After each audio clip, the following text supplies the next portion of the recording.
In this short tutorial, I'm going to share with you how you can change your password on Facebook. You can simply change your Facebook password in just few simple steps. To do this, simply head into your Facebook account. On your homepage, head into the menu section. On the menus page, scroll down and tap on your settings and privacy.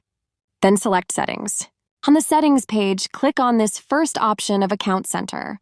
On this page, inside the section of Account Settings, tap on the first option of Password and Security. Then select the option of Change Password. Choose your account. You will then first enter your current password. In the next tab, enter your new password.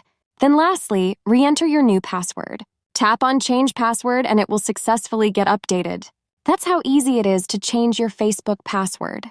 If you still go trouble changing your password, just let me know in the comments section down below. Please don't forget to leave a like, share, and subscribe for more informative tutorials like this one.